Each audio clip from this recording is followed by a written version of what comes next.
希望って何かあるじゃないですか。でそれをこうね、みんなと一緒に叶えていけたらいいなというふうに思ったので、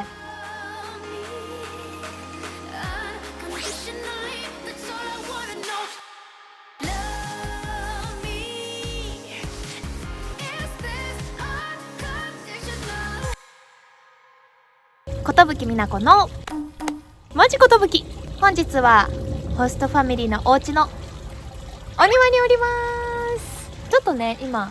時間が遅くなってきたので日は落ちてきましたけど、めちゃくちゃ空が気持ちいいです。鳥が来た、水浴びに来たそして池の水のせせらぎを聞きながら、ちょっとヒーリングな気分で今日はおしゃべりを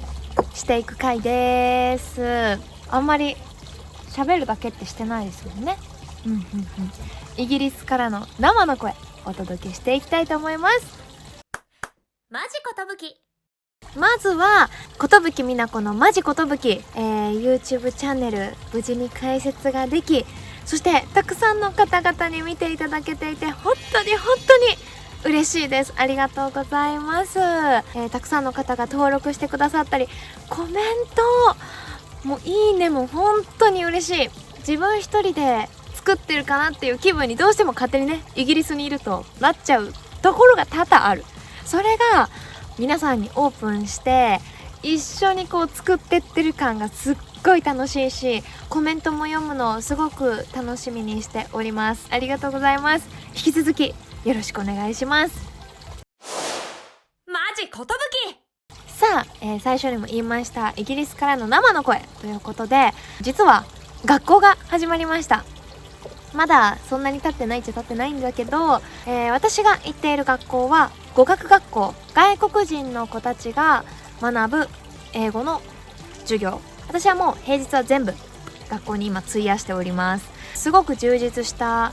時間なんだけれども、結構衝撃的でした。その衝撃的だったことをいくつか挙げたいと思います。ここに驚きました。みんなわからないこととかあったらもうバンバン気にせず喋る。今新型コロナウイルスの影響で学校も全部クローズしていて、その中でオンライン授業、噂のオンライン授業を今私は受けております。だから先生にもクラスメートにも誰にも会ったことがない、会ったこともない人同士なんだけれども、答え、これ何の答えか分かりますかって先生が聞いたら、手挙げて誰が答えるとかじゃなくて、もう思った通りに喋り始めるっていう勢いのいい感じにまずびっくりしました。こう私が仮にちょっと先生に尋ねる時の言い方を間違えてても、先生今の美奈子の言い方って間違えてないですかみたいなことをね、だからそれが全然嫌とかじゃなくて感動だった。私だったらって思ってもこう日本にいたら言わなかったことを、みんなはこうやっぱ勉強するために来ているから、しっかりその辺をこう気になることは全部聞いていくっていうスタイルにまず感動しました。ショックを受けた。私は今実は中の下のクラスにいます。テストとかでこう回答するとまあそれなりに点数が取れちゃう。だけど喋れないっていうのとか、あとリーディングが遅いとか。だからみんな同じこのクラスにいる子たちはみんな大体それぐらいのレベルでゆっくり喋るのかなとか、様々な国の方々がいるのでちょっとそういう違いはあるかなぐらいにしか思ってなかったんですね。それがなんとみんなペラッペラなの。ペラッペラなのに同じクラスなの。結構それはショックだった。さっきなんだろう、こう感動のショックとはちょっと違って、はぁってなりました。でも今回その私がイギリスに来たのは挫折をするために来たっていうのも一つありますので、今真っ只中っていう感じですね。これが衝撃的だった。テキストブックが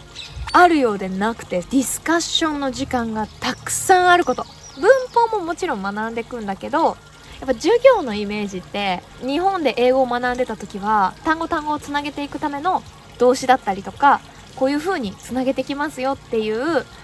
形を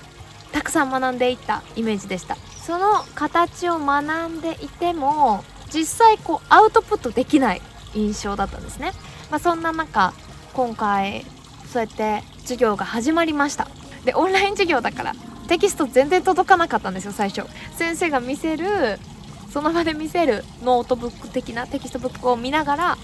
ちょっと回答していくみたいな感じだったんですね。だからもう行き当たりばったりで難しいなって感じてた印象プラス、そのねテキストの内容があなたを幸せにするのは何ですかとか、何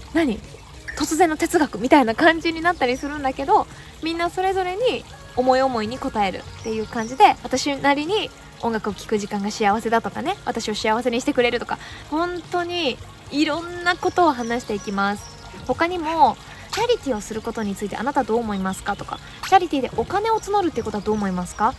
いいですか悪いですか、悪いと思うんだったらなんでなんですかとか、あとはイギリスではもう大人気そして有名キャプテントムの話。キャプテントムという方は100歳になる、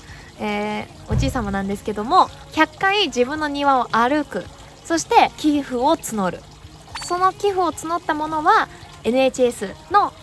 皆様に募金をするというチャリティーをされておりました。ですごくいろんな人が共感して感動して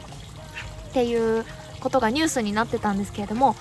それを題材にした授業が行われました。キャプテントムはあなたはいい人だと思いますか、悪い人だと思いますかみたいな。でこういう風に思う、なぜならこうだからっていうのをお互いにシェアしていく。まさか英語の授業をしていてチャリティーについて考えると思っても見なかったですし、もちろんこうやって単語も学ぶんだけど、それ以上に心の勉強になるなっていうことが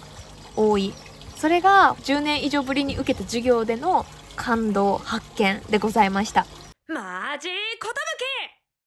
こういった発見だったり感動をここで生の声としてお話ししたかったのもそうだし、これをなぜ話そうかと思ったかというと、実際ねさっきも言ったみたいに中の下のクラスなんですよ。私はまだまだこれから自分がね目指してる位置までいけるのだろうかとか、私も不安、それは自分がこうやって目指していることだけれども簡単じゃないから。けどきっとこのことぶきみなこのマジことぶきを見てくださってる方の中にも、頑張って語学を習得したいとか、海外に行きたいとか、それ以外の自分の仕事のためにこういうことを学びたい、今こうやって時間があるからこそこういうことを楽しみたい、こういうことをできるようになりたいとか、希望って何かあるじゃないですか。でそれをこうねみんなと一緒に叶えていけたらいいなというふうに思ったので、ちょっとここにコメントをさせてもらいました。私自身もイギリスという地でなかなかの不安は感じるけど、それはきっと私だけじゃなくて皆さんもそうだし、皆さんの中で不安を抱いている方もあなただけじゃなくて私もそうだから、一緒にこのね高くて分厚い壁を一緒に乗り越えていきましょうという思いを込めて、ことぶきみなこのマジことぶき、皆さんの健康、そして、皆さんの夢、なりたいこと、叶えたいことを私も今祈りましたので、ハッピーになりますように。マジことぶき、この辺でまたね、バイバーイ。もしも一人き